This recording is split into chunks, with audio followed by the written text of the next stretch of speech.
Hey, what's up, people of everywhere? In case you haven't noticed, I'm gonna start doing reviews and things on here, and the first one that I'm doing is going to be with my buddy Matt Inman. Oh damn, it's a doozy. Yeah, and God. when people start to review things on YouTube, I feel like they have to wait a while in their reviewing career to do a movie like this, but I got it on my first go. Something that just crushes your soul completely. It makes you think, why do I even go for the movie anymore? What's the point? Especially in January when you know.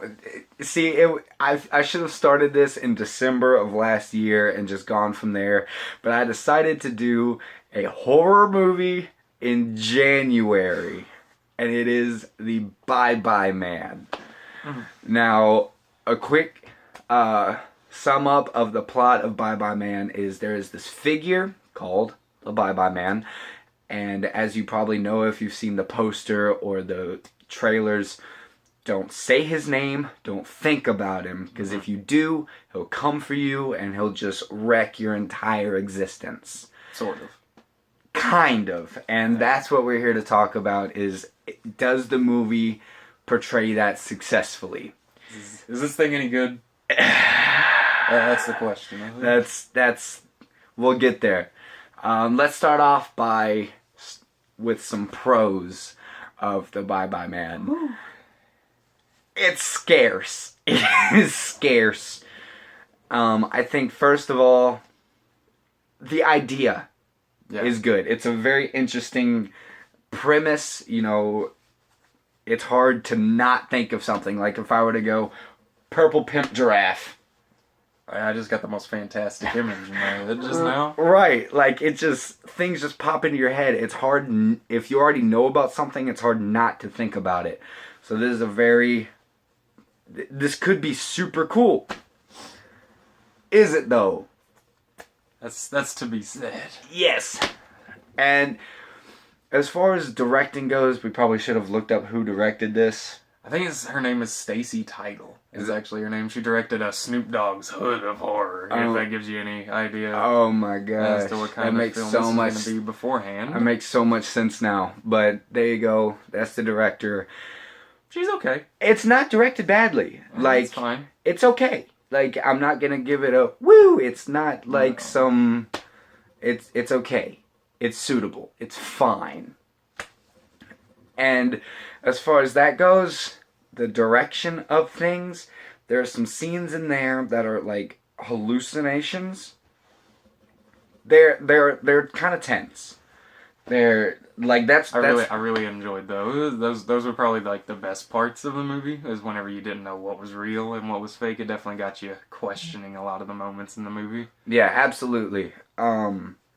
Like there were some scenes in there that you could really be like, is this I don't know. Is this actually happening, or is this just something that they're completely just thinking of in their head? It's not even happening at all. Right. And how I feel about the Bye Bye Man as a whole is it definitely has grounds to expand and grow. It's like a Ouija 2 Origin of Evil type situation. Exactly. Everybody crapped on Ouija. Neither of us have seen Ouija. Just what I've heard. But I think you said you saw Origin of Evil, right? Yeah. We both saw the prequel of it, and it was okay. Like I thought it was pretty. Yeah, pretty damn good. I enjoyed the prequel to Ouija. So I feel like if they were to do that with Bye Bye Man, it would be enjoyable if they grew upon it with a sequel. I guess like the last thing is this movie definitely has some entertainment value, but it's definitely in the right environment. And I think the best environment for this movie is if it's in mid-October. You've got a few friends and a few drinks. Yep. You sit down and you just roast the shit out of this movie. That's the best way you can do it. Just sit down, get like, if it's just you and one of your good friends, or you and like 3 of your good friends, you're all feeling a little warm, and you're just like, hey, What's the Bye-Bye Man? The Bye-Bye Man. Let's put the Bye-Bye Man on. Sure. Yeah, that's the type of environment you want to watch this movie in. Oh.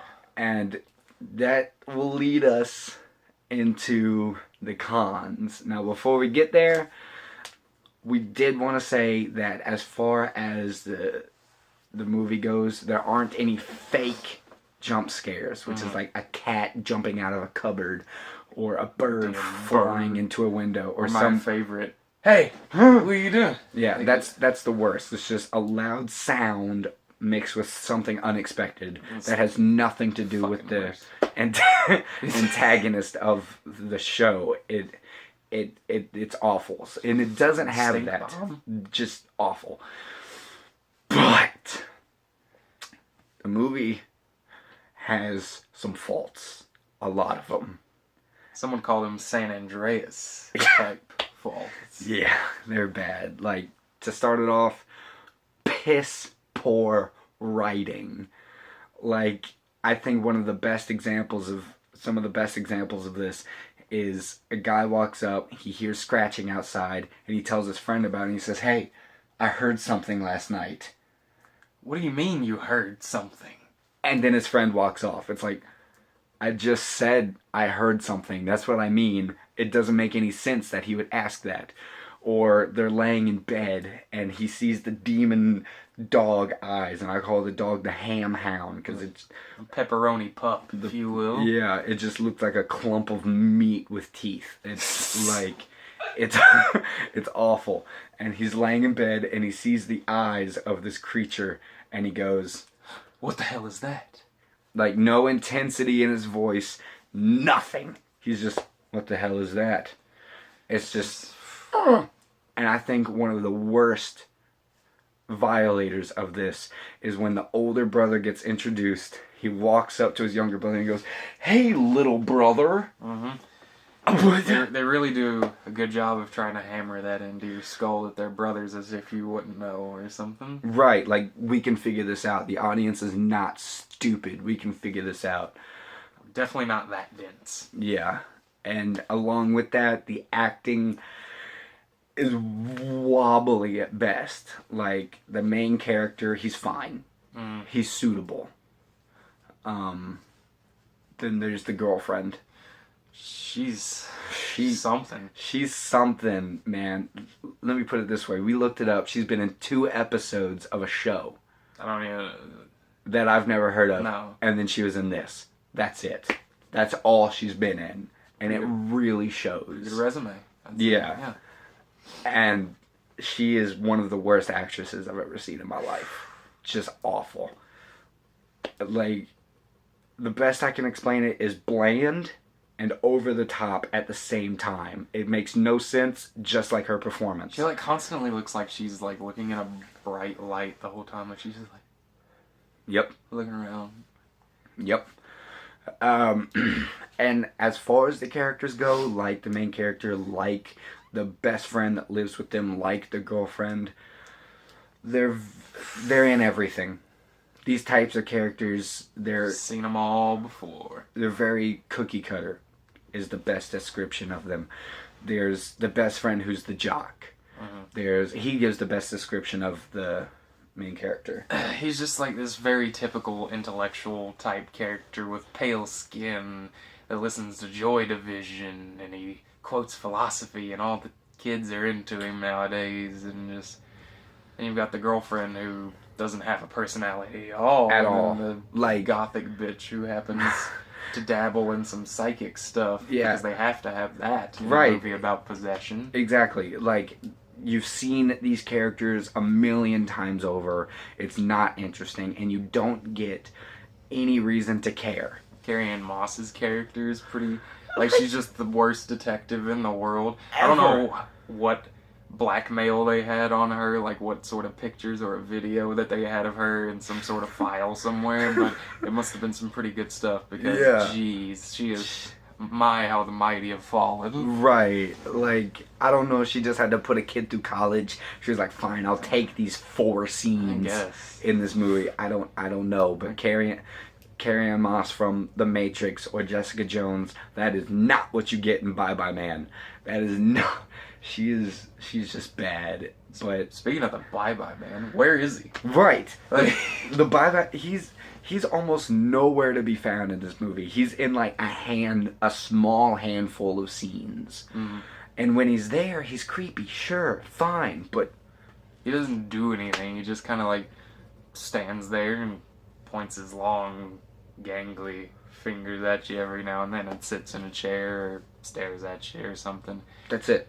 Doug Jones plays him pretty well, but he doesn't have much to do. And like, you don't know why the Bye Bye Man is. You don't know where he comes from. Is he a man that has taken this form? Is he a demon? You don't know. Some sort of like entity that embodies all evil or something.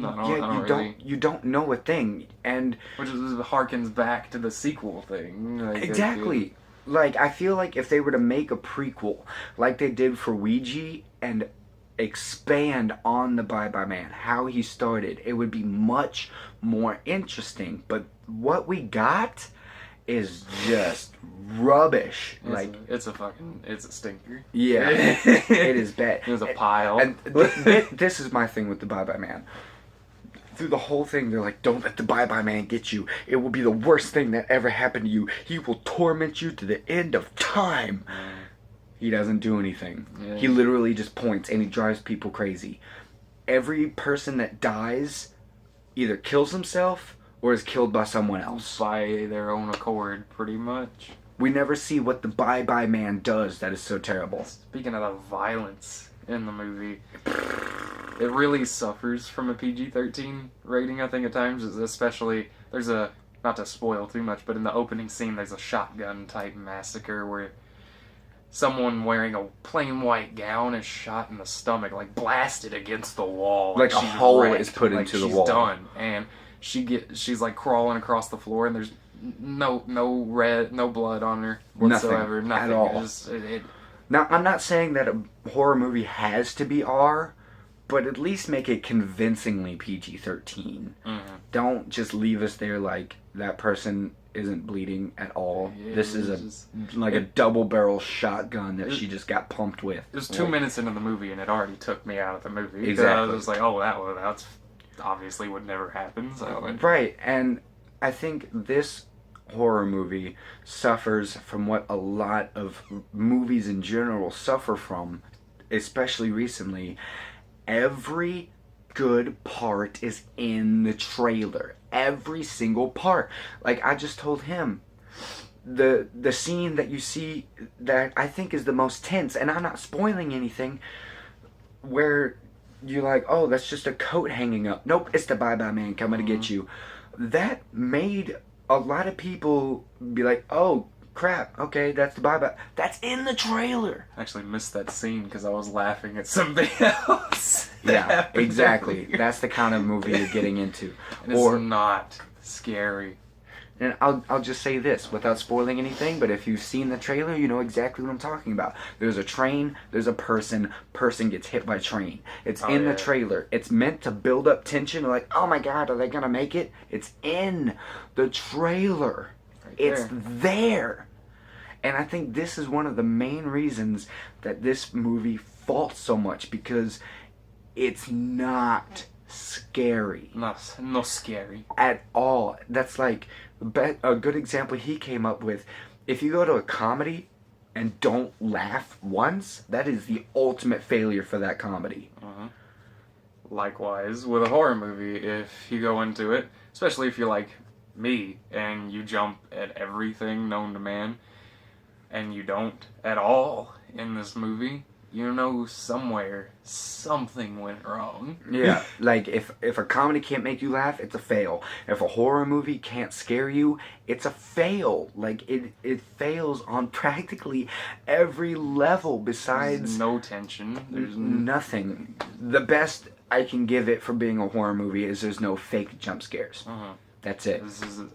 That's about it. That's it. Like, he and I are both jumpy people. We just are. Just by nature. I didn't jump once. Like, I think the most I jumped, I don't remember what it was, but I kind of did one of these. That's it. I don't even think I got that far. I was just kind of like, oh, it's cool. The weird meat dog is walking around. Yeah, the ham hound. He's pointing at me. Oh shit, I'm done for. Like, yeah. So what are you giving this thing? I'm going to be doing letter grades for all of these, and I'm going to give this movie a D+. Yeah, I'm not going to give it an F merely because it has potential. It's an interesting premise. It's not poorly directed, and it can be in the right atmosphere a fun time. Oh yeah, for sure. I definitely concur with all of that. Like, that's definitely my thoughts exactly. I am more used to a number system myself, a 1 out of 10 thing, because I'm not weird. But I guess being generous as I am, I would give this movie a 3.5 out of 10, just because, like I said, if you do watch this movie in the right environment with the right state of mind, which is a very drunken state of mind, then you can definitely have some fun with this movie. It's not the worst thing you're ever going to see in terms of January horror movies. I can definitely think of a few that are 10 times worse than this one, but it still, bye-bye. Oh god. Yeah, that was bad. Yeah, I know. That was bad. But yeah, so that's our rambles on the Bye Bye Man. So if you like what you've seen here, you can hit that subscribe button, share, let everybody know about this new format for my channel, and I hope to get more to you in the future. Definitely. So until then, peace out from me.